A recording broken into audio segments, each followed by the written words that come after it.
입니다.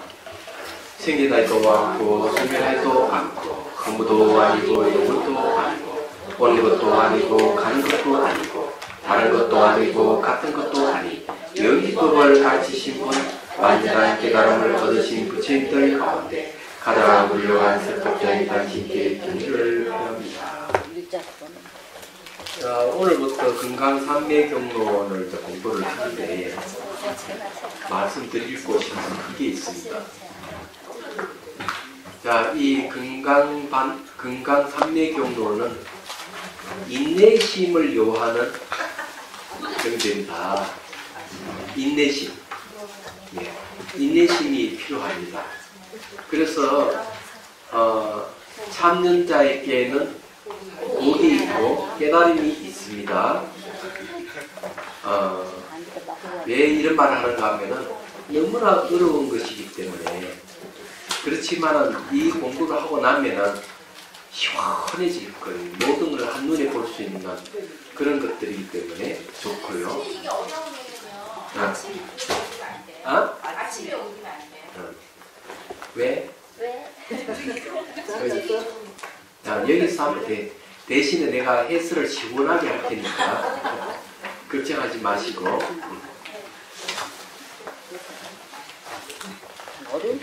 그래서 이제 이 금강산매경론은 한마디로 얘기하면은 수행 체계를 바르게 세울 수 있다고 말씀드리고요.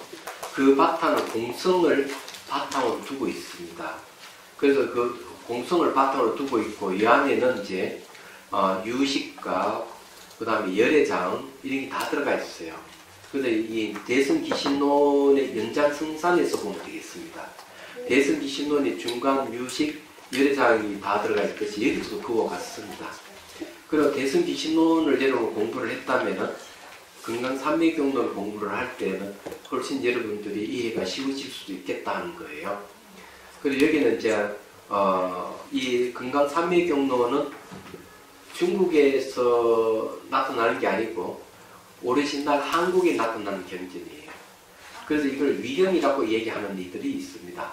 그렇지만은 시대가 바뀌었기 때문에 만일에 이제 그 티베트 장경도 한번 봐야 될 거예요. 정말 그 티베트 장경이 만일에 이 금강산매경이 있다 그런다면은 그 위경이란 말을 하기엔 좀 곤란할 것이다 이런 생각을 합니다.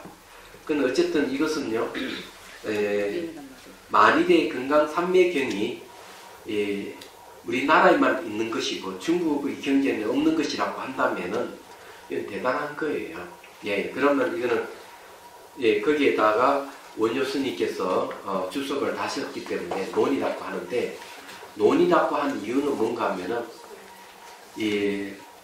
경은 부처님께서 쓰라신 것이고 논하는 것은 보살들이 쓰란 거거든요. 경전의 주석인데 아무나 논이라 붙이지를 않습니다. 6조 당경을 갖다가 6조 어록인데 당경 경자가 붙은 거는 그만큼 경과 같은 이게 지를 격상시키듯이 이것도 소에 불과하지만 논이라고 격상 부른 거는 그만큼 그 시대 때에 많은 불교학자들과 또 수행자들이 이 경론 금강산매경론을 보고 감탄을 한 거예요. 그래서 원효 스님을 이 논 그러니까 보살의 이렇게 이제 추종을 했다고 보시면 되겠습니다. 자, 12페이지를 보십시오. 예. 12페이지가 금강산매경론에 대하여 나오죠. 일단 이걸 우리가 한번 봐야 돼요. 여기 나오는 내용들은 그 삼국유사라든지 성고승전에서 나온 이야기입니다. 11페이지예요. 예. 원효가 금강산매경론을 짓게 된 동기에 대해서는 송고승전에 다음같이 나와 있다. 자, 얼마 있어 왕의 부인이 머리에 악성의 종기가 생겼는데 의궁도도 효험을 내지 못하니 왕과 왕자 신하들이 산천에 신령한 사당에 기도를 드려 이르지 않는 곳이 없었다. 어떤 무당이 말하기를 만일 사람을 씻겨 다른 나라에 가게 해서 약을 구하면 이 병이 곧 나을 것이다라고 합니다. 왕이 이에 사신을 선발해 바다를 건너 당에 들어가서 그 치료를 찾게 하겠다. 그는 이제 배를 타고 가는데 풍랑을 만난 거야.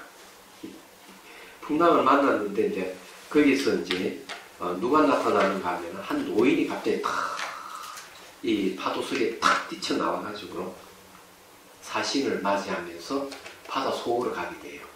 그 용궁에 딱 가게 되는 거죠. 용궁에 가게 됐는데, 예, 그 용궁에서 이제 용왕이 이제 이 사신에게 얘기하는, 그 너희 나라 왕비가 지금 그 청계의 그 셋째 딸인데, 그래, 그 병이 날라면 두통이 낫고 이러려면은 그 용궁에 있는 금강산매경을 경이 있다. 이것이 있으면은 그 병이 낫는다. 이렇게 얘기해요. 그래서 그 중간에 보십시오. 용왕이 사신에게 말하기를 너희 나라 왕비는 청제의 셋째 딸이다. 우리 용궁에 예전부터 금강산매경이 있었는데 그 두 가지 깨달음이 원만히 통하고 보살행을 나타낸다. 두 가지 깨달음은 뭔가 시각과 본각이에요. 이 본각이라고 하는 것은요, 우리 근본 마음인데 자선 청경심입니다. 시각이라고 하는 비로소 깨달아가는 마음인데, 이 비유를 들자면은 본각은 어머니의 비유되고요, 시각은 아들의 비유되는 거. 그래서 이게 아들과 어머니가 딱 만나요. 만나면 그게 바로 구경과 깨달음입니다. 근데 이런 두 가지를 이렇게 얘기하는 거는 TV에 밀려 있어도 이 얘기를 하고 있거든요. 그래서 이게 단순한 건 아니에요. 예. 그래서 이 두 가지 깨달음이 원만히 통하고 보살행을 나타냈다. 이제 왕비의 병에 의탁하여 정상연을 삼아서 이 경전을 붙여서 전날에 출연시켜 유포시키고자 할 따른다. 라고 해요. 그러니까 이 왕비가 아프고 하는 거는 그런 빌미 지나지 않고 금강산매경을 세상에 드러내기 위해서 왕비가 머리가 아프다는 거죠. 네, 다른 이유가 있는 건 아니에요.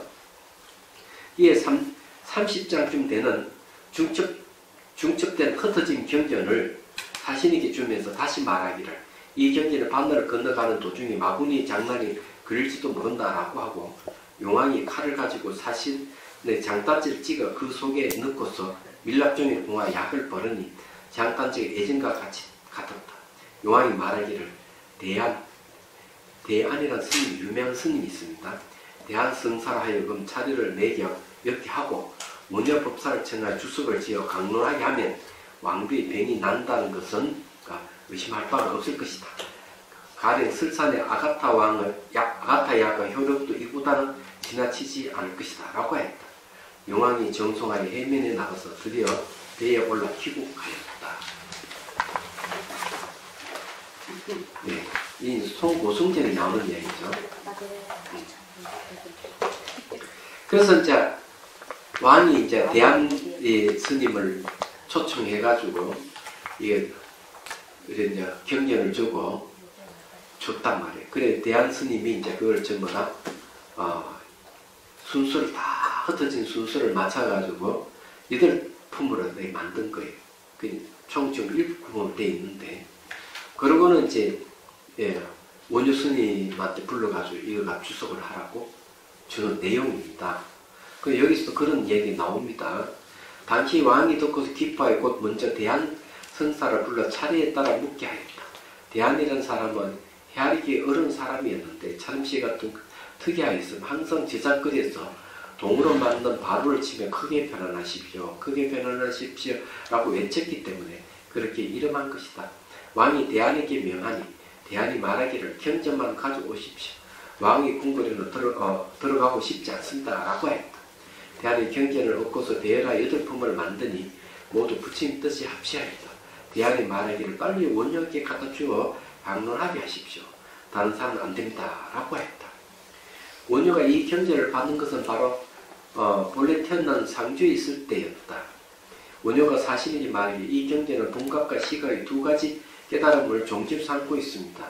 나로 하여금 소가 끄는 수레를 준비하여 책상을 두 뿔 사이에 두고 북과 별을 비치해 주십시오. 라고 하고 시종 소가 끄는 수레에서 주석을 지어 5권을 만들었다.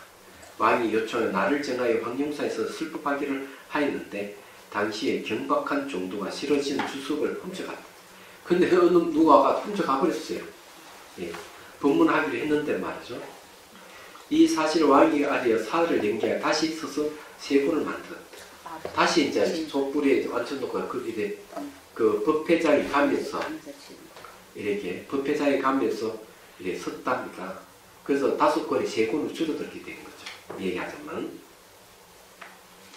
자, 이것을 약소라고 한다. 왕과 신하 승려와 숙인의 이르기까지 법당을 구름천을 이어사자. 원효가 이에 슬퍼하며 위기가 있었으므로 얽힌 것을 풀어주매 법칙으로 삼을 만하였으니 칭찬으로 감탄의 그 소리가 호응에 치솟았다.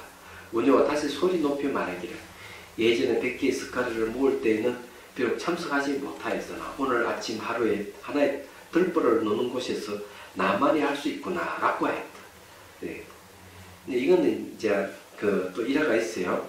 당시 모든 유명한 고독들 얼굴을 숙여 부끄러워하고 잘못을 인정하 참여하였다.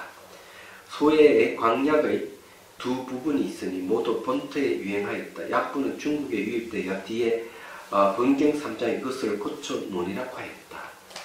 손대 논이라고 고쳐버리죠. 말하자면은 원래 이제 백고자 법회 할 때 100명의 스님을 궁지에 초청해 법문을 했어요. 근데 이 스님들이 원효 스님이 뛰어나가기 때문에 원효 스님이 참석 못하도록 방해를 놓은 거예요. 근데 원효 스님이 백고자 법회에 참석을 못했어요. 근데 이제 이 왕이 이제 왕비가 아프고 할 때 금강 삼昧경로를 이제 강의를 하게 될 때 이 소리를 하게 되면 100개의 스카레라고 얘기했죠. 100개의 스카레를 할 때 자기 참석 못했지만 한해 이 대돌포를 놓을 때는 놓을 때 자기가 이제 법을 설하게 됐다는 걸 얘기를 하게 된 거죠. 이게 이제 금강 삼昧경론이에요. 자, 봅시다. 요거는 앞에 이제 내용은 그 고성전이라든 삼국 유사에 나오는 얘기고요. 이제 요 부분은 이제 해제책입니다. 전체 내용에 대한 얘기예요. 원효가 금강 삼昧경로를 지은 시기는 정확히 알 수 없지만 대략 7세기 중엽 이후에 해당한다. 금강 삼昧경로에는 기신논소, 기신논 별기 및 이장이 등 원효의 저술이 인용되고 있지만 원효의 다른 저술에 금강 삼昧경론이 인용된 예가 없으므로 금강 삼昧경론이 거의 만년에서의 저술이라 추정해 볼 수 있다. 설화에 의하면 신라에는 광약의 2가지 소가 있었다고 하지만 중국에는 약소 3근만에 전래되었다고 한다.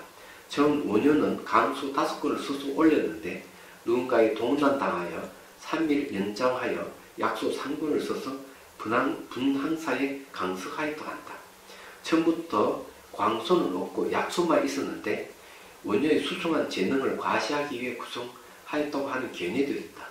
또 금강 삼昧경로는 원효의 기신론 사상을 토대로 하여 전개된 것으로 이에 반대하는 유식계의 보수파가 이것을 훔친 것이 아닐까 하는 견해도 있다. 그와 반대로 원효의 해석에 유식학적인 시각이 크게 반영되어 유식에 대한 이해를 그 기초로 하여 정리된 것이 원효 사상의 특징이라고 하는 견해를 갖는 이도 있다.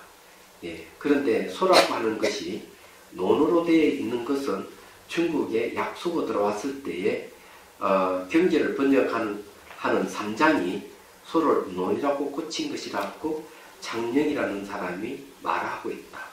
자, 이 내용은 이제 뭘 얘기하는가 하면은 일단은 5권을 지었는데 없애버리고 3권만 남아있는 것에 대해서 일부러 그렇게 했다, 안 그러면 다른 학파에서 없앴다, 이런 여러 가지 설이 있다는 걸 얘기를 했고요.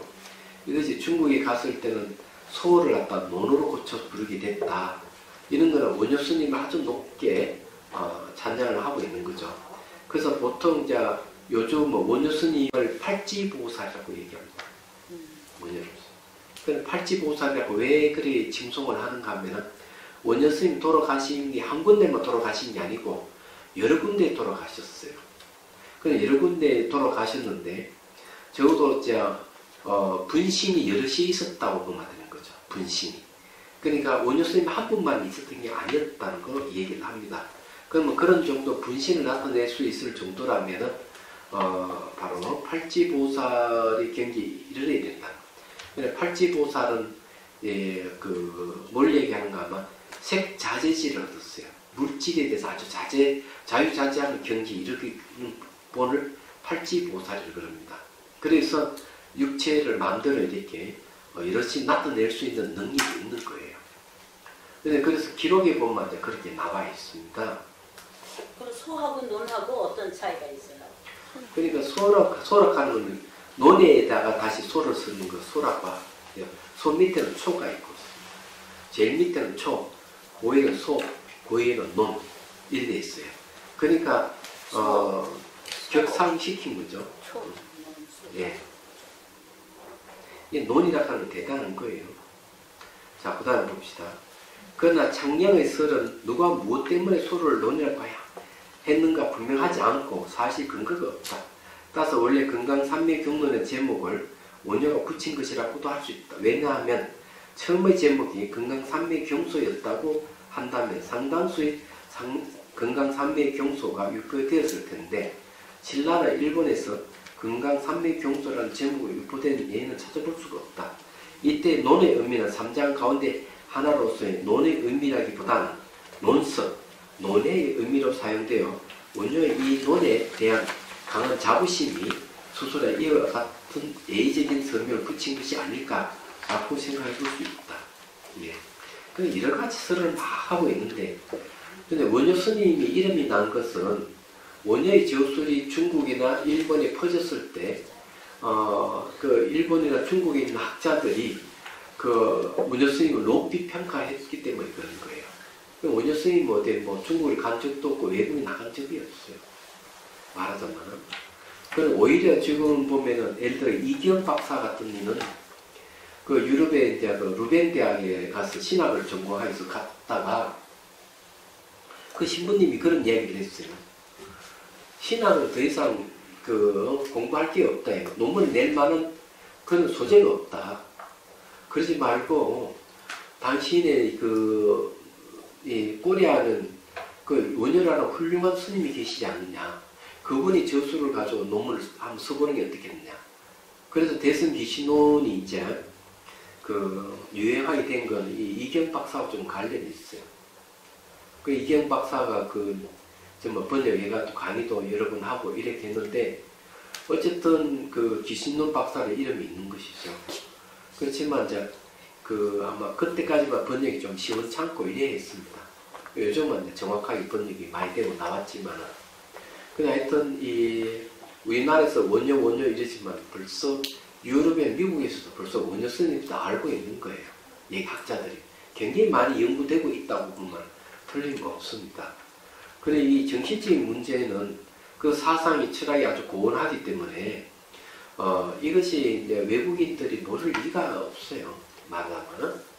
그래 우리가 옛날 것을 공부한다고 하지만 이 내용을 보면은 그렇습니다. 여러분 잘 알다시피 이 켄 웰브는 뭐라고 얘기했는가 하면은 이 수준을 이 몸뚱아리를 자아로 얘기하는 수준을 하이의식이라고 해요. 그게 이제 애가 말을 배울 때거든요. 그 다음에 이제 거기에 뭐 유치원 다니고 초등학교 다니고 이렇게 중학교, 고등학교, 대학교 이렇게 다니고 또 나와서 사회생활을 할 때는 중위 수준의 의식을 가진답니다. 그게 뭔가 마음을 자아로 얘기하기 때문에 그렇다. 이렇게 얘기합니다. 그 다음에 상위 수준의 의식은 뭔가 하면 그래 살다가 자기 꼬라지를 보게 되는 거죠. 나락하는 것은 이 우주의 한 부분이고 모든 존재 상호 우정 관계를 갖고 있구나 하는 인식을 갖는 순간 상위 수준의 의식을 갖는다는 거죠. 이때는 이제 자아중심에서 벗어난답니다. 내닥하는 중심에서 벗어난다는 거죠. 그 다음에 이제 궁극적의 상태에 가신 분은 서가모니 부처님 한 분밖에 안 계신다는 거예요. 그럼 궁극적의 상태가 뭐냐면 공성에 대해서 깨달으신 분은 궁극적의 상태로 간 분이다. 이렇게 얘기한다는 거죠. 이런 이 단계를 제시한 분이 켄 웰브라는 철학자예요. 네. 그런데 우리 인류는 그러면 어떤 정도 수준에 와 있느냐 하는 문제가 있어요.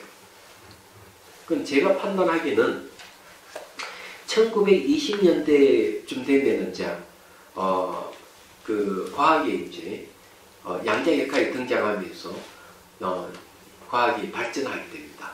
그리고 의식이 전환이 돼요. 얘기하더만.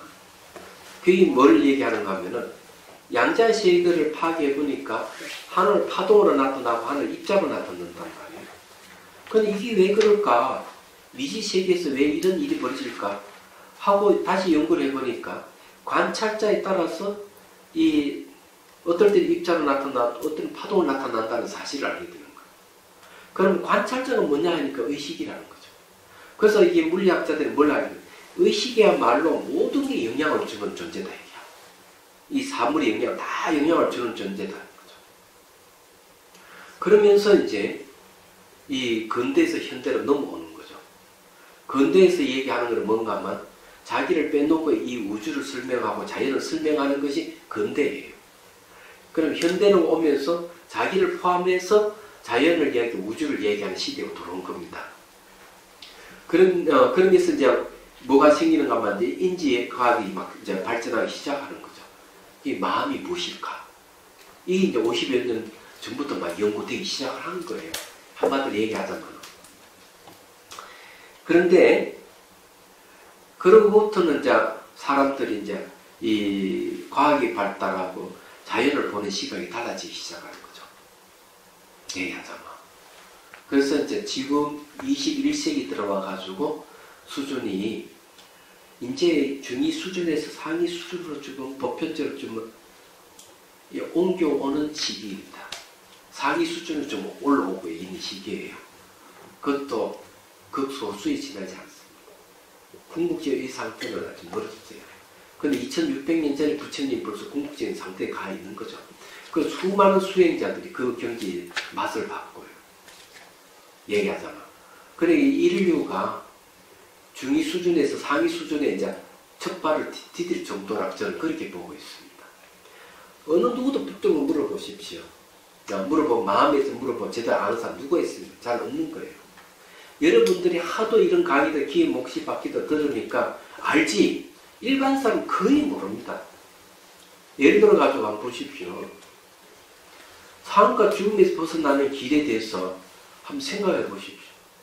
미국 대통령 트럼프를 이렇게 가서 죽지 않는 길을 알려 주십시오. 이런 그 사람이 뭘 알겠어요? 모른다 이게.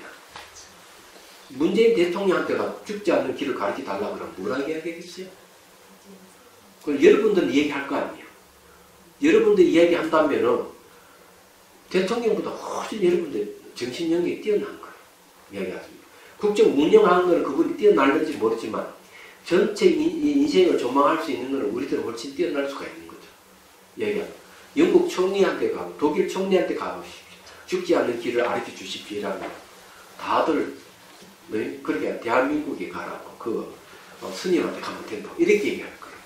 어느 스님께 갔는데. 네. 자, 14페이지 보십시오. 네. 솔직히 그렇게 돼버렸네. 아니 그렇잖아요. 자, 네 번째 줄요. 현존하는 금강산매경 및 금강산매경로는 상중하 상근으로 구성되어 있고 8품으로 나눠져 있다. 상근은 제1 서품, 제2 무상 부품이 수록되어 있고 중근은 제3 무상행품, 제4 봉강미품, 제5 입실제품 및 수록되어 있습니다.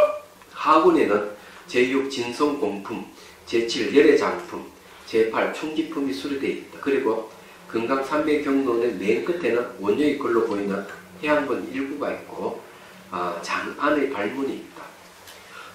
그래서 우선 금강산매경로의 구성을 살펴보면 다음과 같다. 대의를 서술하고 경의 종지를 설명하고 제목을 세 번째 해서 네 번째 끝의 뜻을 풀이한다 했어요. 그래서 서분, 정설분, 강행이 가까운 분에 대한 무상인품에서 쭉 나와 있죠. 의심을 총괄해 버리고 그 다음 유통분 이렇게 되어 있네요. 우리가 이걸 한번 봐야만 이게 공부하는 데 도움이 돼요. 자, 제일 밑에 줄요. 원료의 분류에 의하면 정설분의 앞에 5품, 무상법품에서 열애장품까지는 관행을 각각 나타낸 것에 해당하고 뒤에 한 품은 총기품은 의심을 총괄하여 제거한 것이다. 자, 관행이 뭡니까? 여러분들 우리가 수행을 얘기하면 하나는 관행이 있고요. 지행이 있습니다. 이 지행은 이건 사마타예요. 이건 이빠사나입니다. 그러면 이제 이빠사나를 이야기하면 당연히 공성의 지혜를 얘기할 수밖에 없어요. 예. 그러면은 공성에 대한 얘기가 기본이 깔려 있다는 얘기죠. 공성을 이야기하면 당연히 깨달음에 대한 얘기를 안 할 수가 없는 거죠. 말하자면은 본다면 이렇게 돼 있다고 보면 되는 거예요. 그래서 이게 여기서는 일미관행이란 말이 있습니다.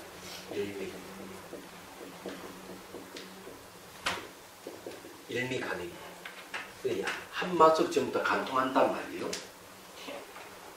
자, 그 다음 작품의 명칭이 가지고 있는 의미와 내용을 간단히 살펴보면 다음과 같다. 무상, 법품. 상이 없는, 이 무상이 상이 없다 하는 진열을 얘기합니다. 무상이라는 것은 무상관을 말하는 것으로서 모든 상을 깨뜨리기 때문에 이와 같은 이름을 붙인 것이다. 이거는 공의 다른 이름이 무상이고요. 무상을 이야기할 때는 경지는요, 제7지보살일 때부터 모양 없는 상에 대한 얘기를 합니다. 팔지에 가서 절정을 이루고 무생법인을 얻게 되죠. 바로 이 무상 때문에 일어나는 겁니다. 자, 다음에 법이라고 말하는 것은 관철 대상이 되는 법으로서 일심의 법을 말한다. 네. 그 다음에 이제 일심이 가는 건 일심에 이문이 있다 그러죠. 네. 심진념무 심생물 대승기 신호를 얘기하는데 이런 걸 뭐라고 한마디로 얘기하느냐. 자, 일심에 이문이 있는데 심진념문이 있고 네. 심생밀문이 있다. 자, 이렇게 얘기를 하거든요. 근데 문자를 빼버리고 심진여와 심생멸을 얘기를 합니다. 일심은 두 가지가 있다는데 이걸 딱 한마디로 하면 이런 거죠. 네. 하나 속에 둘이 있다. 네. 하나 속에 하나만 있는 게 아니고 하나 속에 둘이 있다. 이게 진리다. 이렇게 얘기합니다. 근데 이런 표현이 어디에 나오는가 하면 우연하게 제가 그걸 보다 보니 나오더라고요. 티벳의 밀라레파 신만송에 보니까 나오더라고요. 하나 속에 둘이 있다. 근데 이 대승기 신론이 바로 그거 같은 걸 얘기합니다. 우리는 진리가 하나이다 이러지만 진리가 하나이다 이러면 좀 곤란한 거예요. 네? 하나 속에 둘이 있는 게 진리다 이렇게 돼요. 그럼 둘이 바로 하나이기도 하고. 그래 이치에 맞아요. 하나 속에 하나만 얘기한다든지 하나만 줄창 얘기하면은 공산주의자 맥주로 그렇게 해버리는 거야. 안 되는 거예요. 그럼 부분이 전부 다 부분이라는 말하고 같은 말입니다. 부분이 전체가 부분입니다. 그 둘을 그냥 합해서 연기라고 얘기해요. 같은 뜻이라는 예? 같은 뜻이라는 그럼요. 자, 무상행품 보세요.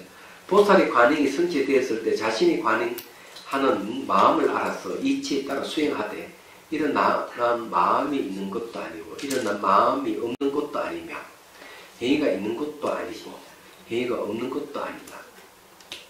참 재밌는 말이죠. 다만 정익변을 혼나게 하기 위하여 무생이라고 말하는 것입니다. 정익변이라고 하는 뭔가 하면 정가하는 걸 정익이라고 그러죠. 변이라고 하는 건 한자에 치우쳤다. 사람을 이렇게 만나서 얘기해 보면은 좌파에 치우친 사람이 있고 우파에 치우친 사람이 있어요. 예. 지금 좌파 우파를 얘기를 하는 건 전부 다 변이라고 그럽니다. 그럼 이해가 되죠. 그래서 불교도 불교의 신체 가지고 막 붙들고 이렇게 하면 또 안 돼요. 그러면 그런 걸 뭔가 하면 불교의 경찰관을 그려버려요. 그래서 부처님 가르침 특징이 뭔가 하면 불교락한 틀에서 벗어나게 해주는 것이 부처님 가르침이에요. 맞아요. 그게 아주 중요합니다. 자, 그래서 이런 내용들이 그런 얘기를 하고 있는 거예요. 자, 그 다음에요. 자, 일어남이 있다는 것에 대해서도 마음을 일으키지 않고 일어남이 없다는 것에 대해서도 마음을 일으키지 않게 하기 위해서다. 있음과 없음에 이런 마음을 일으키지 않게 하기 위해서. 자, 마음을 일으키는 게 뭡니까? 그걸 업이라고 해요. 네, 업이 있으면 반드시 괴로움이 있고 괴로움이 있다 하는 무지가 있다는 얘기거든요. 자, 그리고 정의변을 그러고 송감변을 떠나게 하기 위하여 행위라고 말하는 것이니 비록 번뇌에 얽매인 행위가 있는 것은 아니지만 모든 번뇌를 떠난 행위가 없는 것은 아니기 때문이다. 그러니까 이게 이것도 재미있는 게 그 번뇌에 얽힌 행위 있는 건 아니다. 살펴보면 그렇지만 번뇌를 떠난 행위가 없는 것도 아니다. 이랬어요. 이런 말 여러분 어떻게 이해를 하겠어요? 네? 이것도 있음과 없음을 떠나야 돼요. 자, 이거 나중에 본문에 가서 얘기할게요.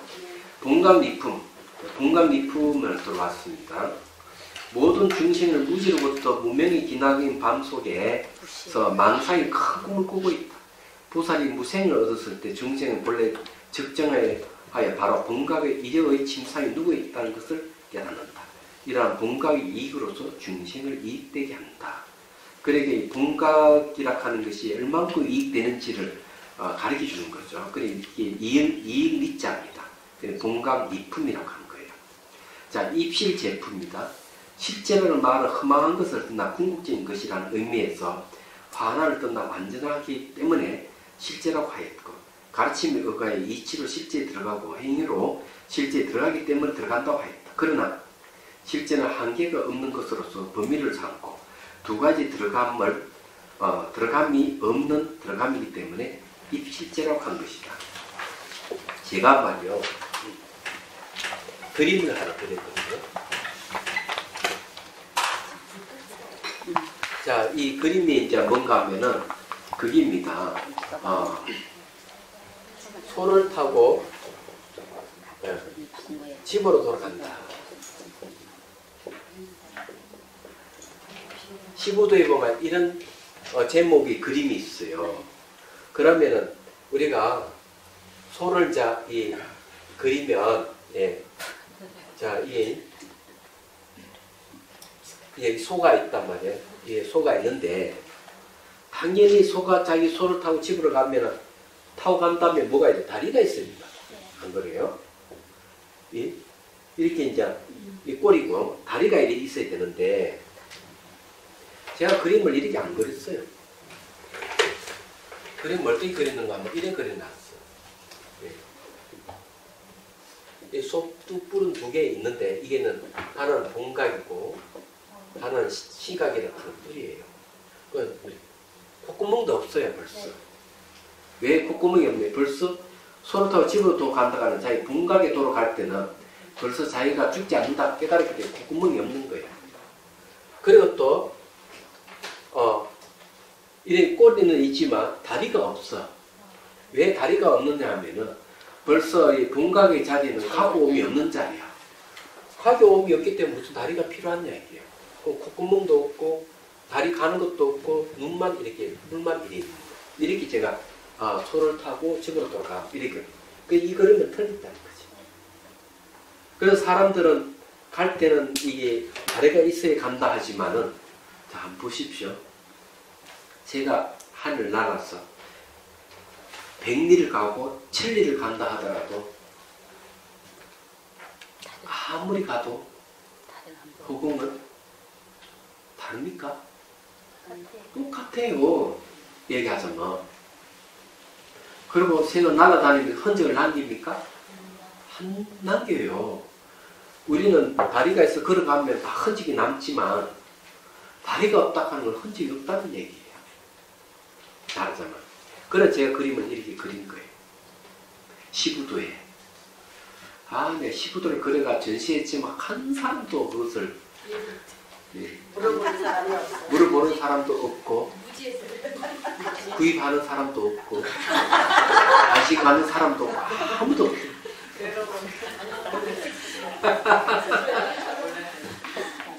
자, 그 다음 이제 진성공품을 봅시다.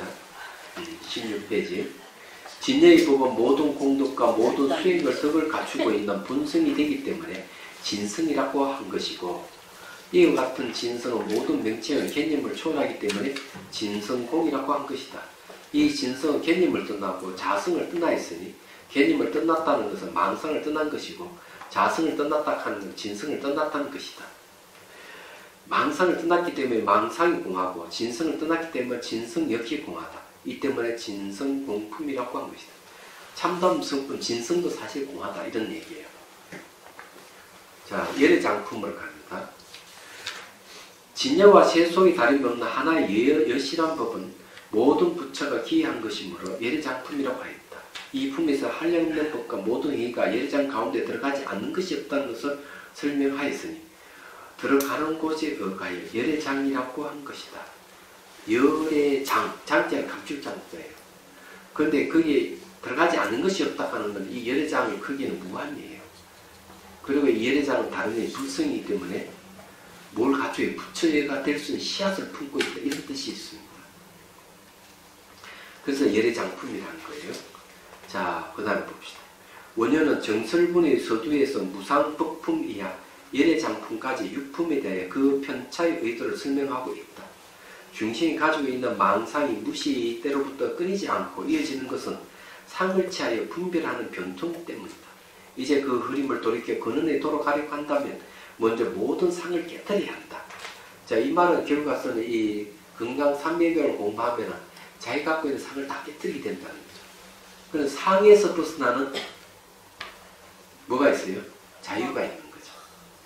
그러니까 이 금강산맥경론을 공부할수록 점점점 자기는 자유로워진다. 마음이 자유로워지는 거예요. 그래 나중에 자유롭다 해가 남편까지 버리고 이러면 안 됩니다. 자식 버리고. 왜 하는 거야? 예? 그건 자유가 아니에요. 그런 거 같아요. 예. 이게 어렵네. 예.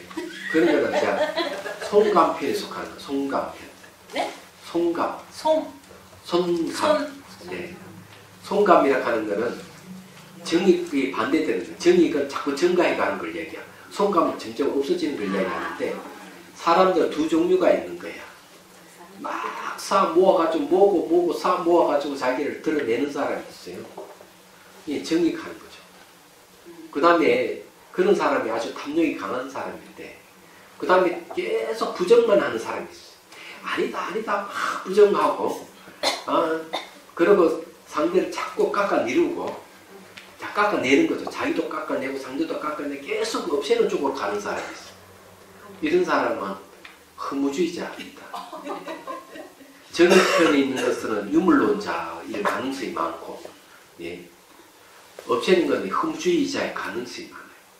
그래서 자꾸 뭐 이거 아니다 이렇게만 하는 사람 긍정이 없어 이런 사람은. 그 원래는 정익과 송감을 떠나야 돼요. 이야기하자면. 자, 그래서 이제 이 얘기를 하는 거예요. 자, 그러므로 처음에 상이 없는 법을 관찰하는 것을 설명하였다. 이 무상법품이 처음에 이제 상 없는 걸 얘기를 하는 거예요. 그리고 비록 모든 상을 버려서는 만일 관찰하는 마음을 간직해 둔다면 이 마음이 여전히 일어나고 공각이 부합하지 않기 때문에 일어나는 마음을 없애야 한다. 이 재밌어요. 처음에 상을 없애고 두 번째는 상을 인식하는 그 마음을 없애는 거죠. 그러면 두 번째 일어남이 없는 행위를 나타내요. 그래서 무상행품의 행위가 일어남이 없어야 본각이 부합할 수 있으니 이 본각에 의해 중생을 교화하여 본각의 이익을 얻게 하기 때문에 세 번째 본각의 이익을 설명하였다. 그게 본각리품이에요. 만일 본각에 의해 중생을 이롭게 하면 중생이 곧 허상으로부터 실제에 들어가니 그래서 네 번째로 실제에 들어감을 설명하였다. 그러니까 본각이라 하는 속에 들어간다는 것은 실제에 들어간다는 거죠. 그게 실제 제품이에요. 안원의 행위는 상이 없고 일어남이 없으면 밖으로의 교화는 본각의 이익으로 실제에 들어가게 하니 이와 같이 두 가지 이익으로 모든 행위를 갖추어 똑같이 참된 자성에서 나와 모든 참된 공을 따른다. 이 때문에 다섯 번째 참된 자성의 공을 설명한 그게 진성공품이에요. 이 참된 자성에 의해 모든 행위가 갖추어진 열애장의 일미 근원에 들어가니 그러면 여섯 번째로 열애장을 나타냈다. 열애장품이에요. 전부 다 연결되어 있죠. 이렇게 보면. 그러면 이 밖에 각 품에서 다뤄지고 있는 내용을 다른 관점에서 밝히고 있다. 첫 품에서는 관찰해야 할 대상이 일심 열애장으로서의 법을 나타내고 두 번째 품에서는 관찰한 주제의 육행을 육행이 분별하지 않는 관행을 설명하였다. 세 번째, 분간기품에서 일심중의 생멸문을 나타내었고, 네 번째, 일실제품에서는 입실제품에서는 일심중의 진유문을 나타내었다. 다섯 번째, 진성공품에서는 진재의 속지를 모두 없애면서도 무너뜨리지 않고, 여섯 번째, 예장품에서는 모든 분야를 두르고 취하여 똑같은 일미를 나타내었다. 그러니 전부 다 일미관행이라고 하는 말이 그래서 나온 거죠. 일미관행. 예. 일미를 전부 다 간통해버린 거. 얘기하죠. 예. 금강산맥경론의 본문에 해당하는 이 여섯 품은 원료에 의하면 다시 세 부분을 묶을 수 있다. 앞의 두 품이 무상법품과 무상행품은 관행의 처음과 마지막을 포섭하고 있고 수행에 대한 얘기네요. 다음의 두 품이 분강리품과 입실제품은 교화의 근본과 만력을 나타냈고, 마지막의 두 품 진성공품과 열장품은 원인을 포섭하여 결과를 이루는 것이다. 그러니까 내가 수행해서 결과가 나타나는 걸 얘기하네요. 또 앞의 두 품은 상을 없이 근본에 해결하는 것이고, 다음 두 품은 근본부터 행위를 일으키는 것이며, 마지막 두 품의 진성공품과 열장품은 근본의 해결함과 근본으로부터 행위를 일으키는 모두 나타내었다. 또한 이 육품은 단지 두 문일 뿐이다. 상과 생을 모두 없애는 것은 본가의 이익이고 실제와 진공은 열의장이다.